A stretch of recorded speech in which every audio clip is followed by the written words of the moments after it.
Do you guys want to read the chapter again?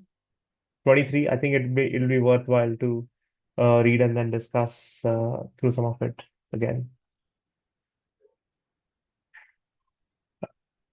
Yeah, Nishan.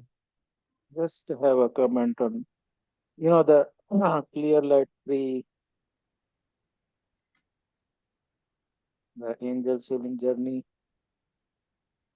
where it says that without my agreement, play goes on.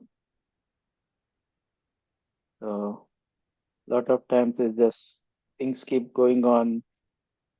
If you want it or don't, Yeah, it doesn't matter. So this where I just wanted to, you were saying that your mind was active and uh, in the daytime, and yeah, after that also, so it's just with or without agreement will just keep going on. right. I just found it difficult to get into the state of like, let me just do this properly, or I want to make an effort. So I was like, no, let me just you know, uh, take my feet off the gas pedal and let's just, if it's mechanical, then it's mechanical. Let me just watch what's going on.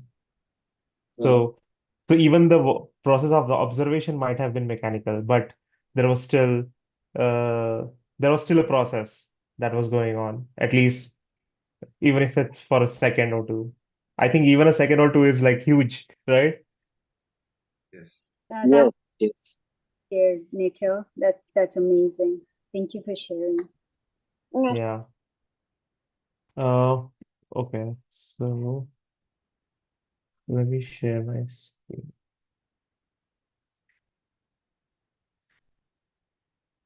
Let me know if you guys can see this. Is it visible enough? Maybe I can zoom in or zoom out based on. It's good. It's good to me. Perfect. Okay, Buddy, do you wanna get us started? Yes, yes. Nick, tell Pavini and Swati that were not here at the beginning. Why David is not here?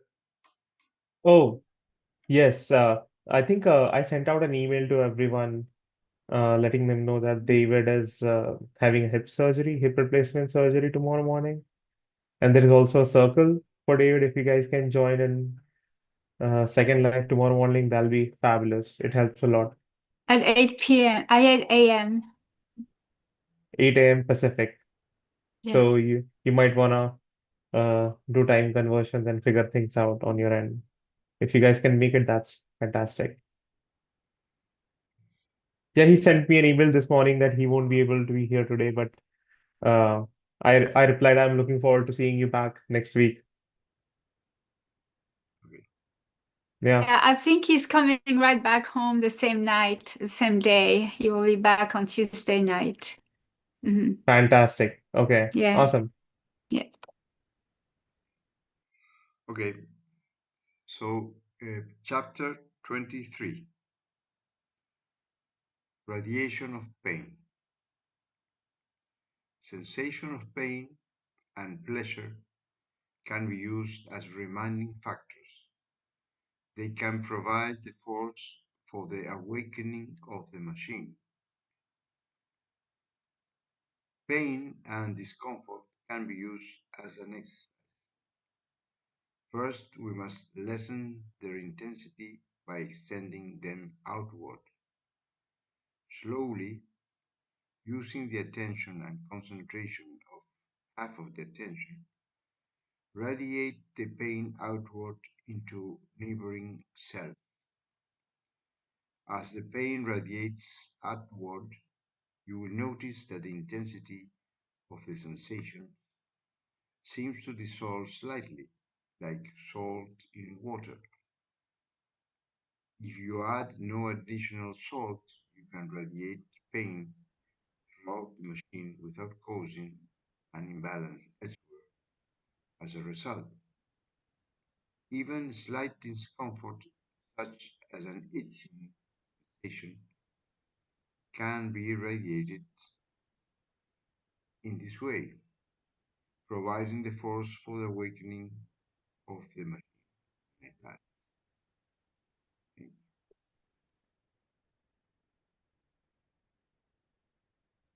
In the past, when these small organic pains occurring automatically in the machine had no purpose for our work to awaken the machine, we wished at all costs to be rid of them. Now, perhaps, you can see how small, relatively unimportant pains can help you in your work by providing your attention with a specific field of gravitational attraction. A strong or unusual sensation in the machine can become a tiny sun absolute, from which radiates the force of attention to follow sensation through the machine. We can also use sensation which happen to be pleasurable to the machine, because sensations of pleasure and sensations of pain are exactly the same, except in the matter of their specific intensity. In addition, we could use our pains to awaken the machine by following this method.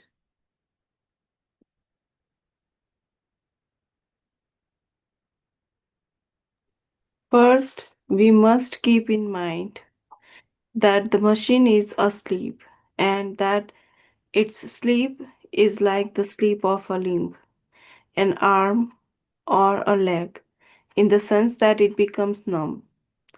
We must then remember what it feels like when the limb awakens.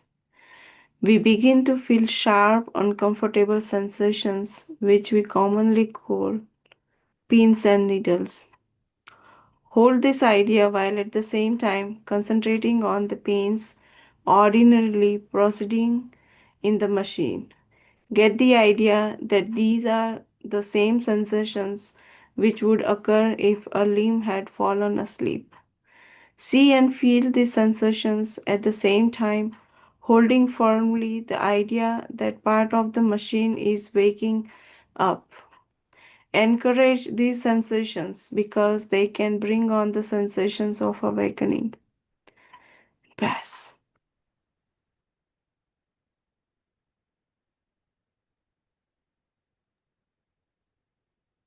Any unpleasant sensation at all will serve this function, but particularly one which is characterized by a tingling reminiscent of the discomfort first felt when a limb has fallen asleep. As the sensation is magnified by the attention, feel the progressive awakening of the machine. In this way, we use sensations of pain to represent the awakening of the machine, and in this way, prepare ourselves for the real sensations of awakening when they do come. Yes.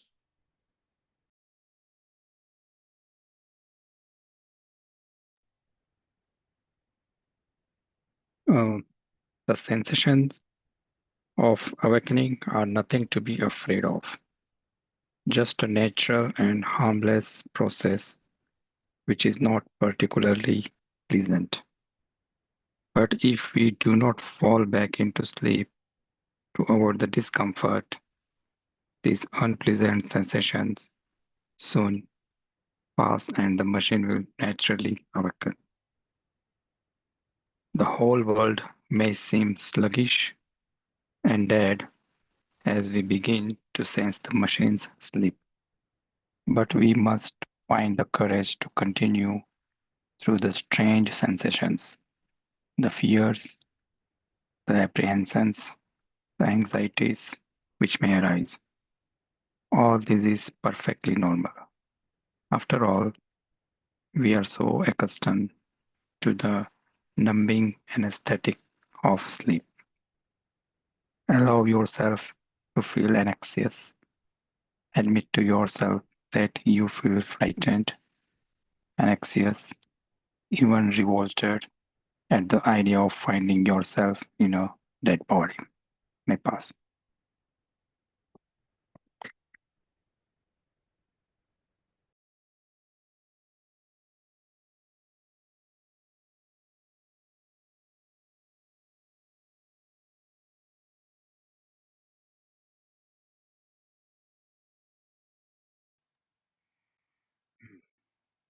These first feelings will pass. If we allow ourselves to backslide, it will be 10 times harder to approach it again. These first feelings will pass. If we allow ourselves to backslide, it will be 10 times harder to approach it again. So be brave, be courageous. You will experience your imprisonment in a dead body, but soon the dead body will begin to awaken. Then the situation will take a new turn. People around you will seem dead, but not everybody. As you look around, you will see some whose eyes are a little bit open or very much open. Work with your pains, using them to reawaken the circulation in this body, this sleeping. Wow. Wow, what a challenge. This this last paragraph itself seems like a whole arc of a character, right?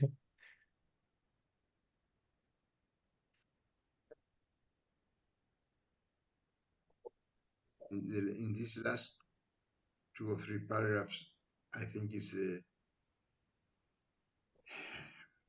kernel of all the effort we are striving to awaken, the fear to awaken, the struggle to understand the machine that is not cooperating in a way because it has fear. Well, it's a rebirth in a way, no? It's a Mm-hmm. kind of rebirth and death, of course. To assume that you are living in a dead body is a lot of easy, no? Anyway, Yeah, here we have instructions. some directions, Yes, a little bit.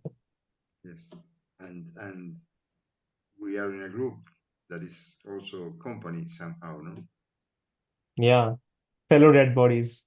Yes, dead body. Is it dead bodies in the figurative sense, or is it in the real sense? A dead body, the words here. Is it like a dead body because we are asleep, or is it a dead body because it's physically?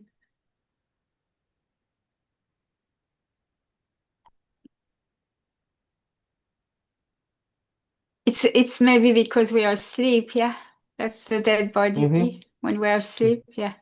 Yeah, that's what it seems to me. Yeah, yeah. Dead body, like we don't sense, we cannot sense it, we don't feel the sensation or something. Mm-hmm. Like when it's not being used as a transformational apparatus. That's when Yeah, anything else is just meaningless and yeah. shallow or So Or even like lacking awareness, basically. Because in yeah, the next sentence, it's saying then the situation will take a new turn. People around you will seem dead. But not everybody, as you look around you, will see some whose eyes are a little bit open or very much open. So, mm-hmm. Work with your pains, using them to reawaken the circulation in this lifeless body, this sleeping machine.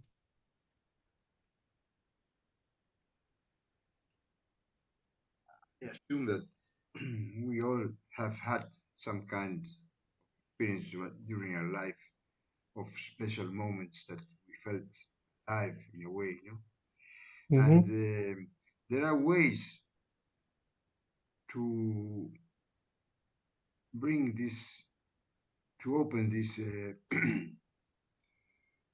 these limitations, because those limitations, they are not bad. We have discussed that many times with David. They are there to protect us and to help us living in this world, and they have brought us here. But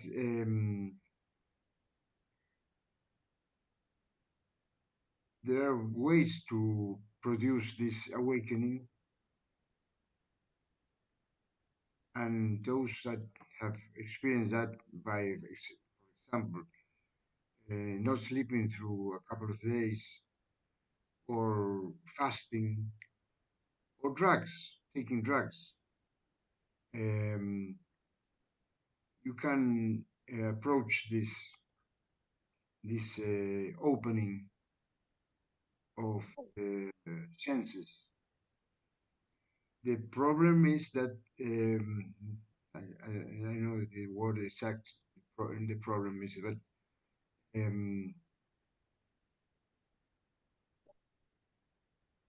I think this work that we are on is going beyond that, because it looks for a kind of transformation and evolution, not the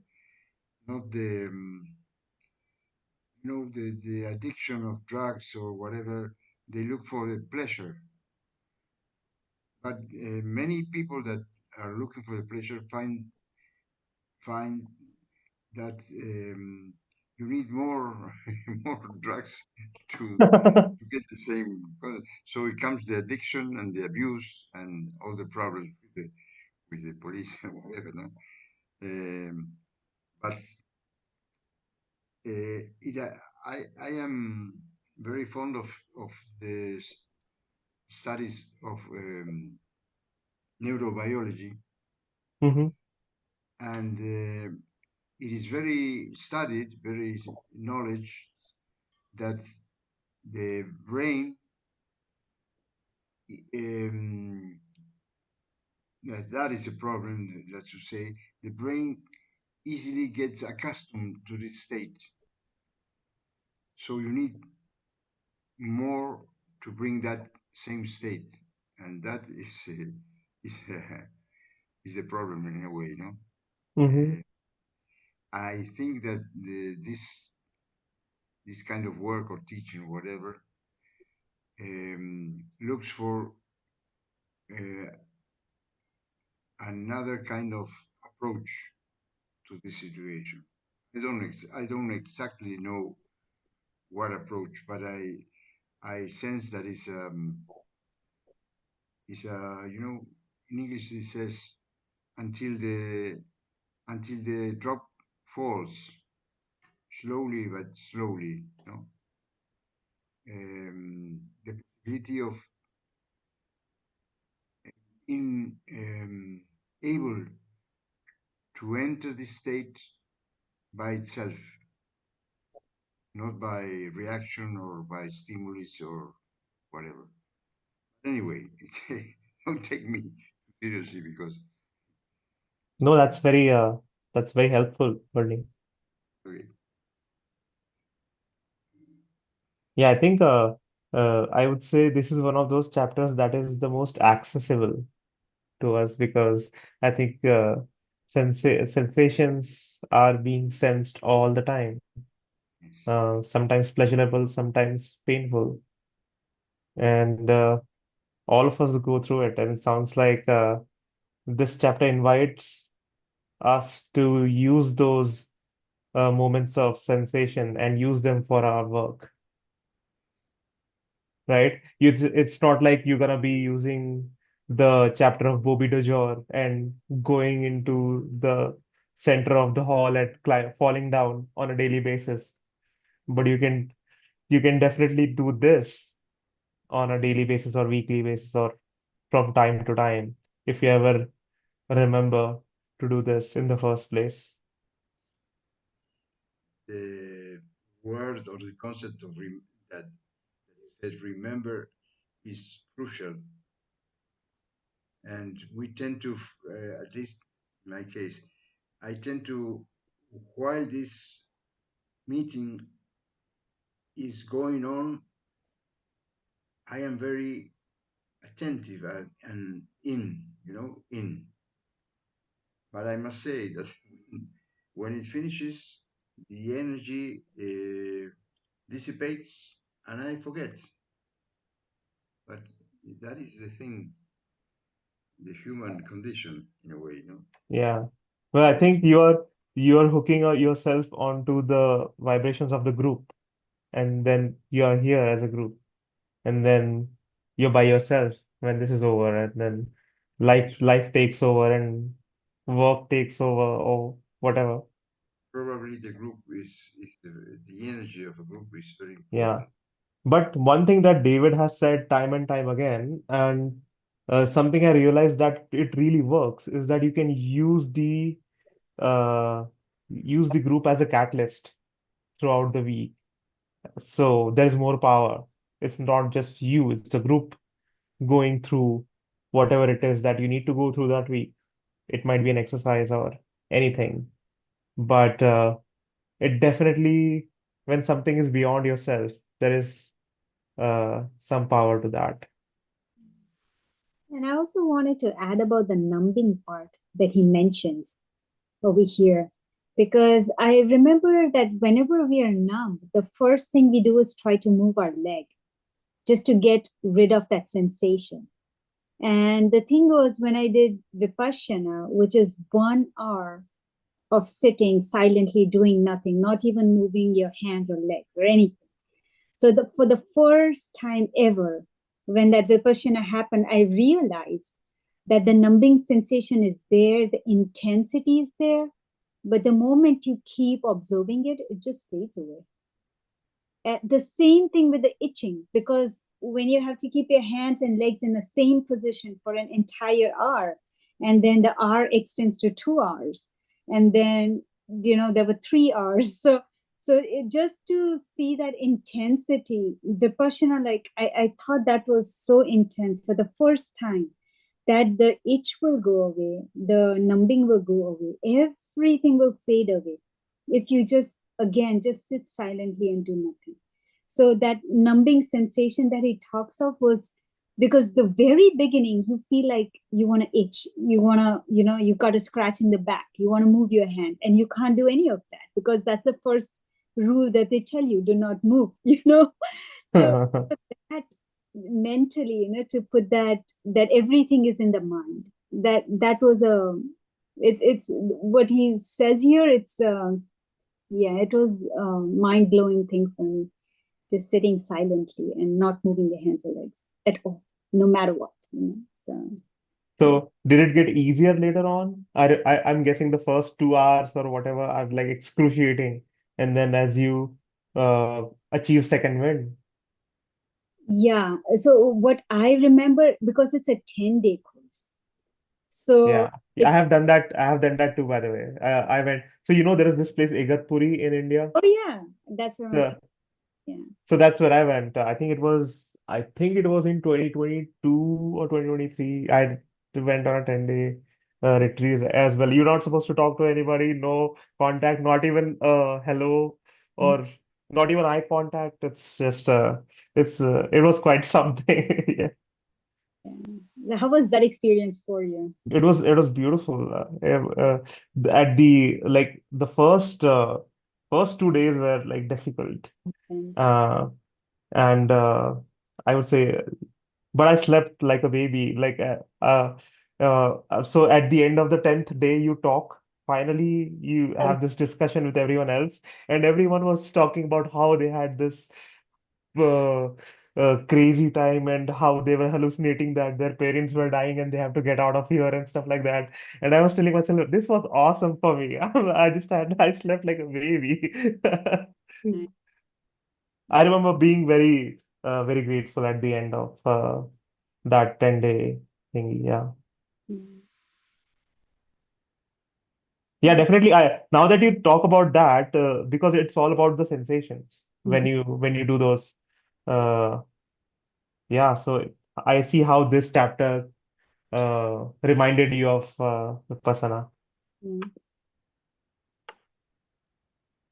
Did you do it in India?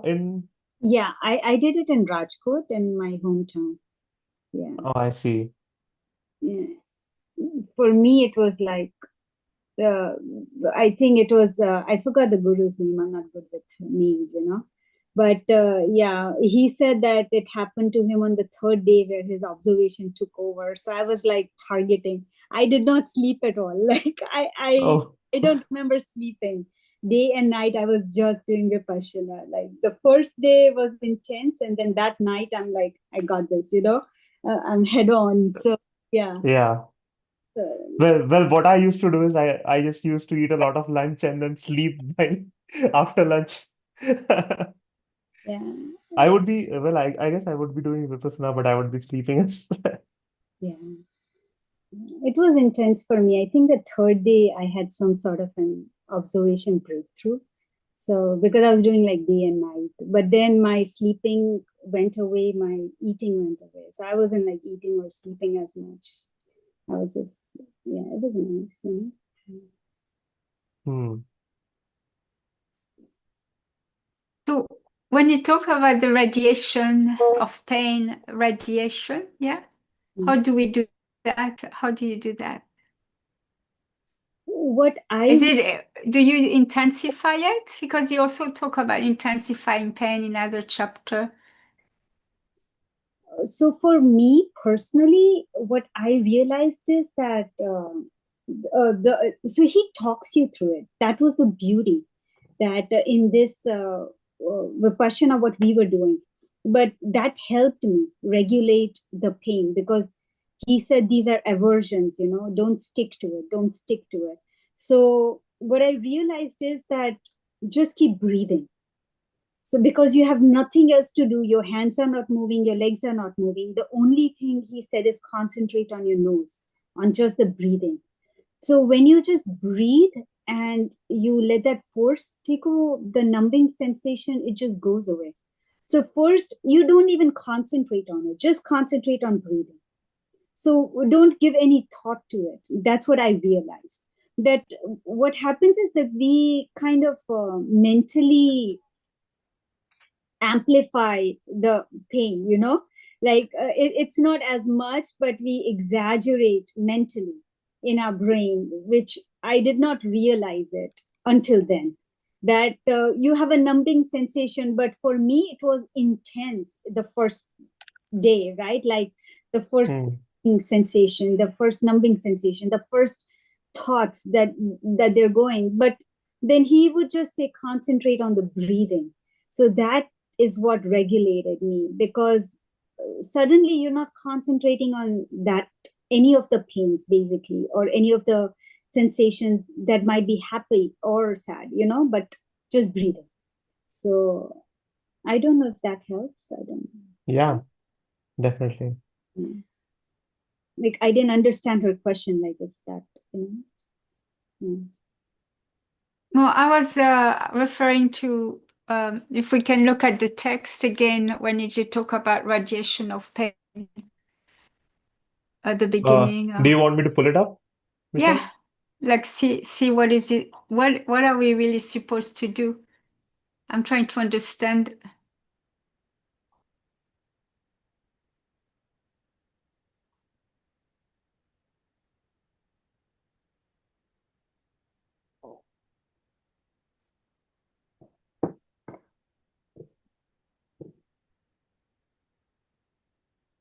So read the summary, Michelle.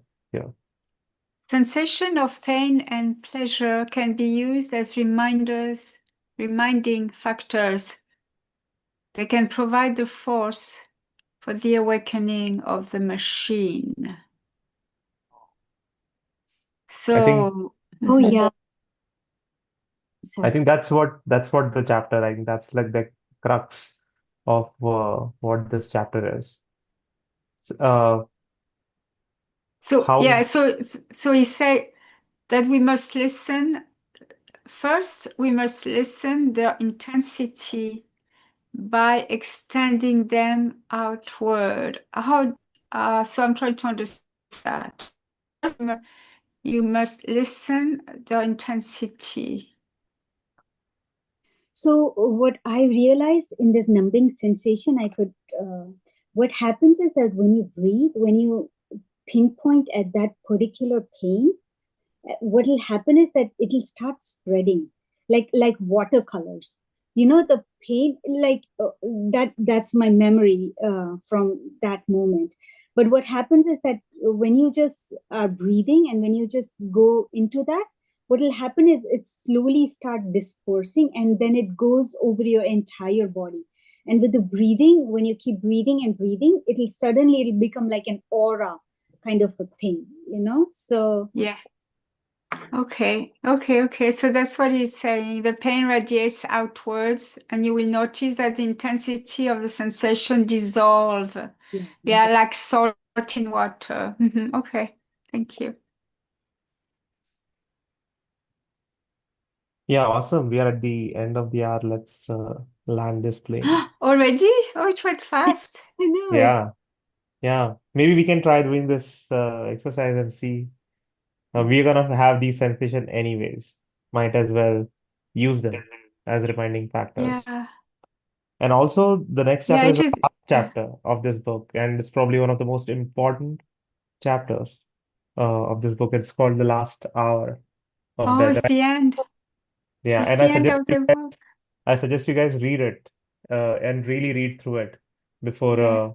coming next week. It's Mm. definitely quite something. Do we want to do this? Did we do it like we did it 2 times? Like, do we want to do it a third time, or is We can everyone? do it. Yeah. The radiation of pain. Yeah, we could. I think Yeah, it's so good. It's so useful. Yeah. yeah. I didn't Yeah. really practice it, so I will this week. Yeah. Awesome. Yeah, we can definitely touch base next week and see if you want to do it again. We can definitely do it.